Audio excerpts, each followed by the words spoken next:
Welcome back to KGSM, everyone. We hope everyone enjoyed spring break. Well, the end of March marks the end of Women's History Month, a time to celebrate women and their accomplishments. I got to take a closer look. Women's History Month is an entire month dedicated to highlighting women's contribution in American history. In February 1980, real success began with this movement when President Carter issued a presidential proclamation declaring the week of March 8th as National Women's History Week. Earlier that year, 5 women founded the National Women's History Project in Santa Rosa to circulate women's historical achievements. In the 1950s, women were subjugated to careers in what was seen as feminine jobs, meaning they could not hold positions such as a lawyer or a news reporter. Women's History Month takes time to bring light to the progress they have made in history today. I think it brings what women have done and how far they have come to the forefront, and the fact that they continue to move forward. It brings it out and makes people think about it. On March 22, 1972, the Equal Rights Amendment was passed by the United States Senate to provide legal equality for all sexes. Though this amendment was passed, lack of equality is still a prevalent issue in today's age. It was prevalent back then with Mary Shelley. It's prevalent now. It's not something that's gonna just go away. Women's History Month is more of a stepping stone. It's not gonna change anything in just 1 month. For more information on Women's History Month, visit www.womenshistorymonth.gov. Reporting for KGSM-TV, I'm Jaden Miller. To wrap up Women's History Month, a panel of Indigenous leaders spoke in the Blum Union, spreading awareness of their forgotten history. The United States of America is commonly known as the land of the free and home of the brave. But for Indigenous people, America symbolizes something totally different. There's more to this than what's here. So, I think with a lot of the Native history over time, we see where a lot of it has been erased or replaced, and a lot of mistruths out there. We do our best to uplift and amplify our Native people that we feel are leaders. It's so important for us to raise them up and to make them known, and especially for the younger generation that's coming behind, that they're able to see these people as role models, and that they're able to see themselves in these people as well. The Center for Student Involvement and Inclusion hosted an Indigenous Women's Leadership panel, giving guest speakers Dr. Frida Gipp and Dr. Daryl Monteau the chance to spread awareness on Indigenous history, as well as discuss opportunities for involvement in Indigenous organizations, for collegiate students, and more.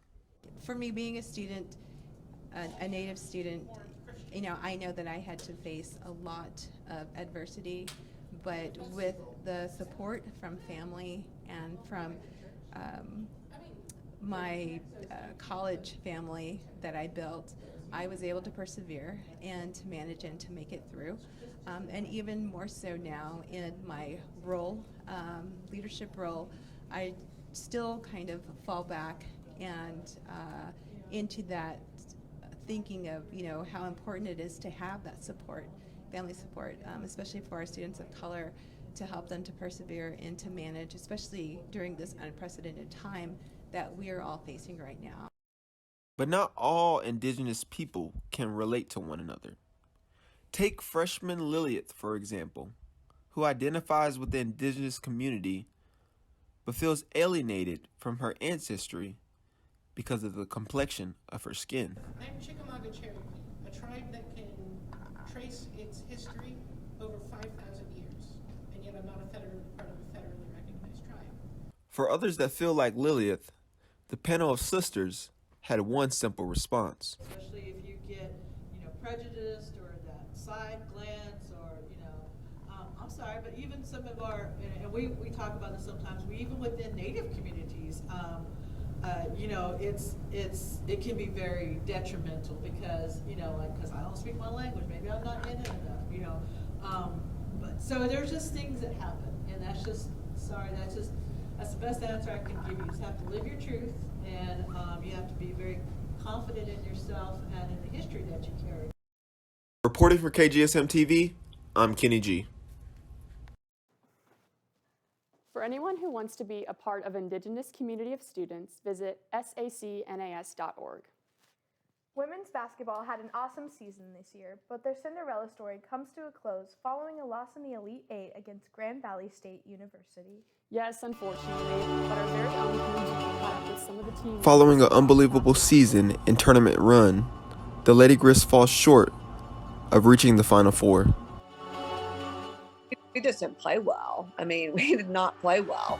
There's just no way around it. I mean, I think for me, it's so disappointing and I have such a bad taste in my mouth because of how poorly we played, particularly on the offensive end. I think if we had played like we know we're capable of and lost, I would feel much better about it because I would know, well, we you know, maybe we weren't as good as they were, but I just don't think that's the case. I think we played very poorly.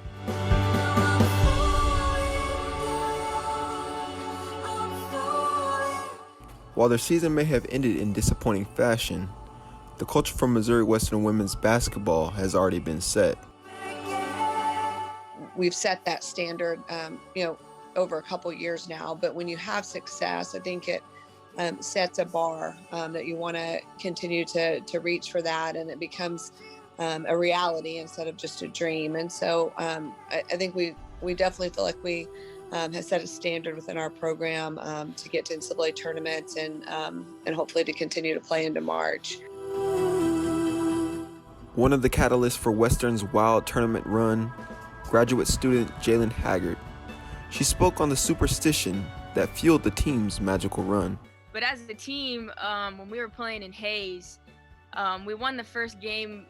I think we had like smoothies that during our pregame breakfast or lunch or whatever, which we don't normally do.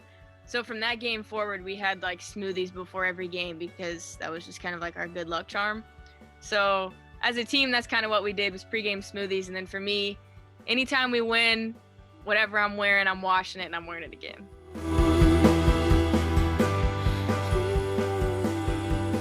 When asked to describe the run that had everyone on the edge of their seat, here's what coach and player had to say. I would say at the end,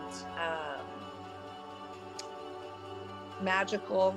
I would say exciting, fun, unexpected, and gritty.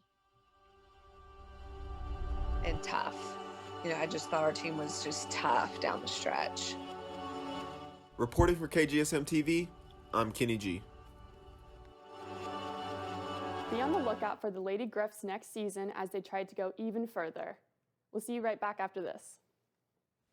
As fun as college is, it can be a really stressful time. It's easy to feel alone. Even in full classrooms, sometimes it still feels like you have no one. It's especially easy to feel isolated during these crazy times. It's hard to recognize the signs when you don't know them. Don't be afraid to reach out and get help. There are always ways to get help on campus. The counseling center is always ready to work with you. There's also lots of ways to get help off campus. There are several different hotlines you can reach out to. Make sure to check in on your friends and family. Keep an eye out for the signs. There's no shame in recognizing that you're struggling. There's no shame in asking for help. There is no shame in taking care of yourself. You and your mental health are the priority. See the signs. Take action. Take action. Take action. Take action. Take action. Take action. I'd really encourage, if you need to talk to someone, reach out to us. That's what we're here for.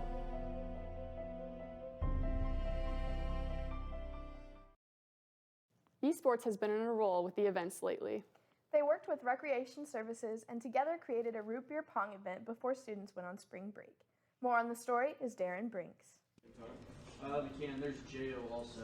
He's gonna need a part. He's gonna need teammates. Before the Griffins went on to spring break, the Recreation Services and Esports program came together to create the root beer pong and cornhole event so Griffins could have fun and de-stress while going into spring break. Two of the students, Cody McLaughlin and Marquise Sawyer, helped run and participated in the event, which had an overall positive impact on the students. Yeah, so my name is Marquise Sawyer. I participated, me and my friend Donovan participated in the root beer pong tournament. When we first learned about it, we honestly didn't really know if we were going to make it that far into the tournament, so we just did it just to have fun. but we surprisingly ended up managing to get second place after losing our first match. And we were in a losing bracket, but after the first match, we started to get back up, but we ended up taking second place. And the event was really fun. I honestly really liked it. It was something different, something I haven't really done in so long, because I haven't played root beer pong or cup pong ever since I was maybe 10 around my family. So it was kind of really fun to just have that experience in college and doing root beer pong. But yeah, all in all, it was really fun. I really enjoyed it. I mean, the root beer pong and cornhole events were more just a way to get people in or to our arena. Still trying to tell students that it's not just varsity players or skilled gamers. It's open to all community members to just come in here, game, spend time with their friends on campus, or even show their family around. Or if they do want to get competitive, they can try out. It's not going to be a no. It's not going to be sorry, bye. That's all we want. We just want more people in here, and we got the numbers for it. We had new people, we had new faces, so I think it was worth it. Throwing this event, and everyone had a great time. After the event was done, students left with smiling faces and a positive start to their spring break. I'm Darren Brinks with KGSM-TV. Be sure to be on the lookout for more events from esports. Summer break is around the corner. St. Joe has been booming with business lately. Even a new skate bar has opened up. Skate Bar, located in downtown St. Joseph, Missouri, the Skate Bar is a new bar to join the scene. With its unique style, it definitely gained some notice. Owner Brandon Rock wanted to turn his passion of skateboarding and love of beer and turn it into a business. During the day, the Skate Bar is a skate shop. At night, it transforms into a bar that offers live music and the only bar in town with virtual reality. They are open every day except Tuesday from 3 p.m. to 1:30 a.m. Be sure to check them out. That's all we have today. Get out and enjoy the nice weather this weekend, and we'll see you guys next week.